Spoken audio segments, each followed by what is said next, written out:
Magandang people, ayan, gagawa na naman tayo ng ating mga pagkain sa kusina. Magluluto na naman tayo sa kusina ng mga pagkain na pangmasa. Alam nyo guys, gumawa na talaga ako, nagluto na ako ng pagkain na pangmasa kagabi. Kulang yung yung aking video, kaya sinalitan ko ng aking salita. So, ayan.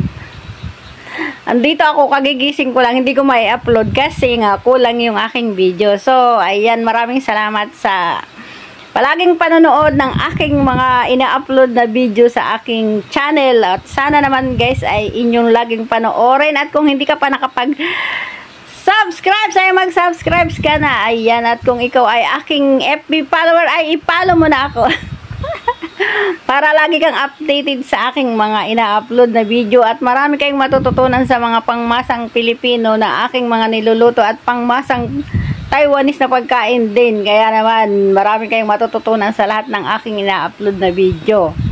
Yan, alam nyo guys, sobrang init na talaga dito sa Taiwan, kaya ang electric fan kong gamit ay dala-dalawa dito sa kwarto. Ayan, yun lang naman guys ang gagawin ko ngayon. I-upload ko na yung aking video kasi nga gumawa ako ay kulang siya. Nakulangan ako kasi nga kunti lang yung ginawa ko. So, ayan. Maraming salamat.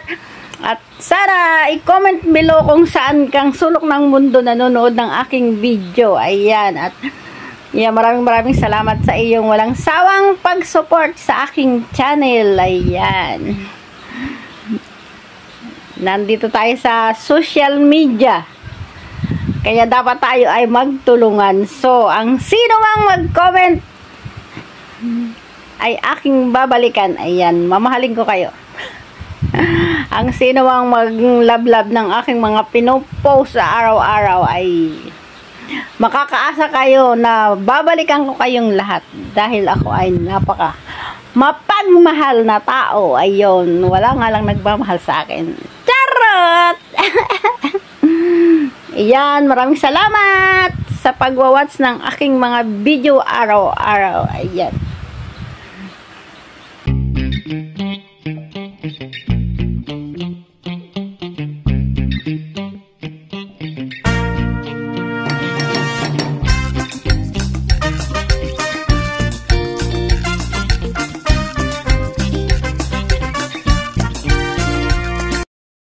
Ayan, gagawa ako ng barbecue. Ayan, minarinate ko na yung barbecue na yan, guys. Yan ang ulam namin ngayong gabi.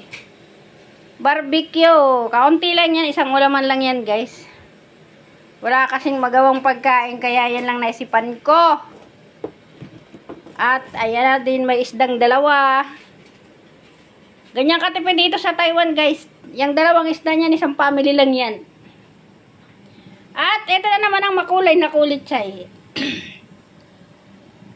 Ayan, ba't kaya yung aking busis ngayon nag-iiba?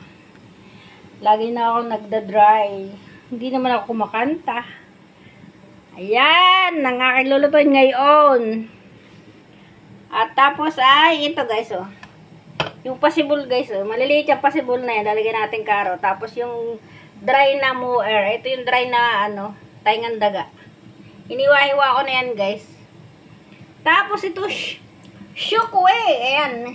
Ang tawag niya sa okra dito sa Taiwan, kaya shukwe. Alam nyo, guys, i-steam ko lang yan.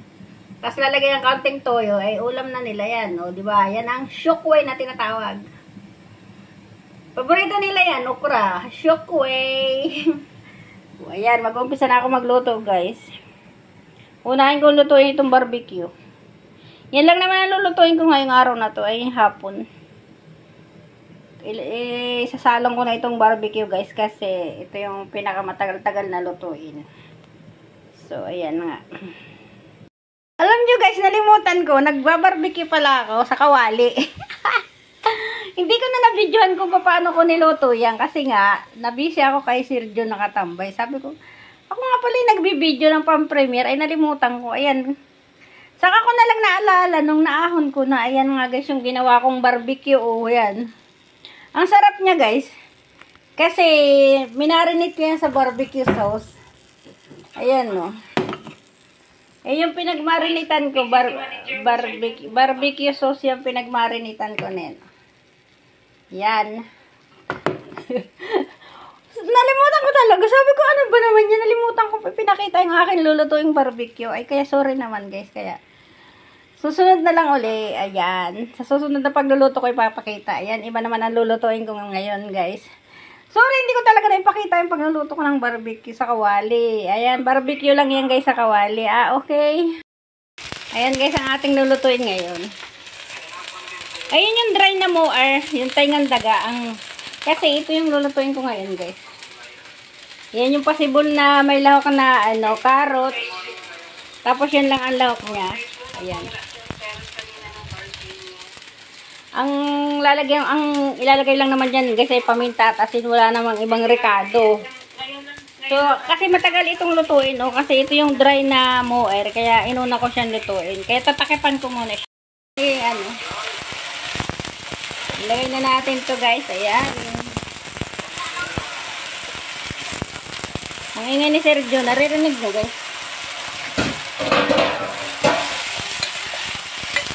Kaya nalimutan ko yung pagbibideo ng aking kasi gawa ni Sergio. Ayan si Sergio lang may kasalanan. Nakalimutan ko i-video yung paggagawa ko ng barbecue.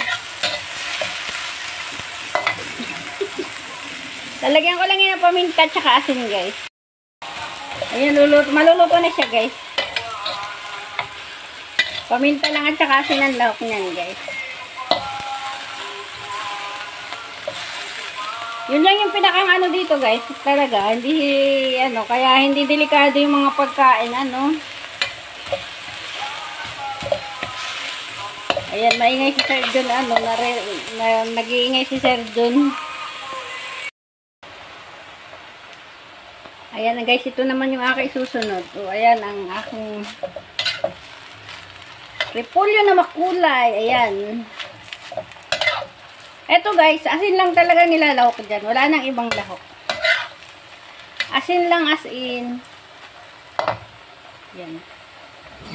Lagyan natin ng asin.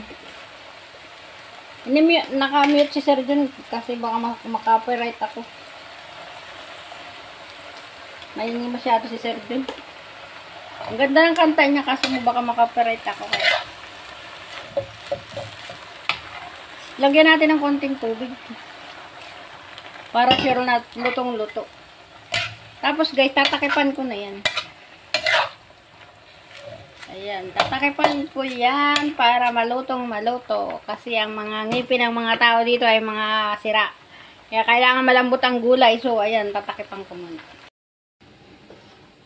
At ito guys, yung niluto ko na pasibol na balatong. Kakaiba yung pasibol na yan. Green pa siya. Mahaba pati siya. O, diba? Merong pasibol na malalaki ang pagkapasibol. Ito, payat. Diba? O, yan. Iba-ibang klase ng mga, ng balatong. Hindi ko alam kung balatong to or baka, ay, bahala na. Basta, parang alam ko pasibol ito. Pero, kakaiba siya. Matigas yung niya. Yung mga ugat niya matitigas. Ewan ko kung anong klaseng pasibol na balatong to. Ang bilis lang guys, maluluto na kaagad-agad. Actually, pwede pala siyang hindi ko tubigan. Ayan, napadami tuloy yung tubig. Kasi may sariling tubig kasi yung repolyo. Ayan nagtubig tuloy. Kaya kailangan, ko yan, ikati ko siya. Tapos ito guys, lulutuin ko na din itong Shockway. Ganda naman ang pangalan ng okra dito, Shockway talaga.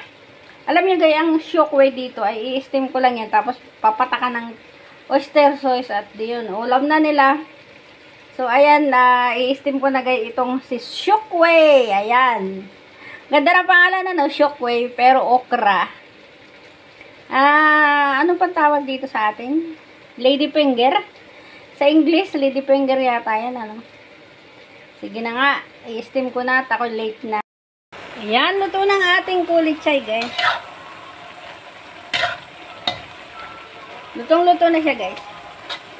Kaya pwede na nating ahunin. Ang isusunod ko namang lulutuin ay, isda. Yun ang pinakalas na lulutuin ko ay fish. Sarap na, Bisitahin natin yung aking, steam na Shockway. Ayun, yung Shockway ko, hindi pa luto. Ay.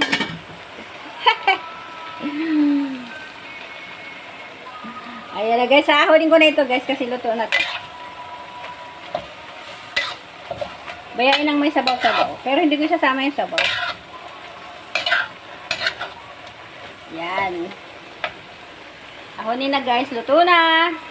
Guys, naahon ko na guys. So, ayan, isang malaking pinggan. Tapos ito yung Shockway. Nilagyan ko na siya ng oyster sauce. Ayan, pwede na siya kainin guys. Yan, yung Shockway na tinatawag. So, isusunod naman natin na yung isda. Ayan, ipiprito ko na. Grabe, tumalsik na kaagad-agad. Grabe.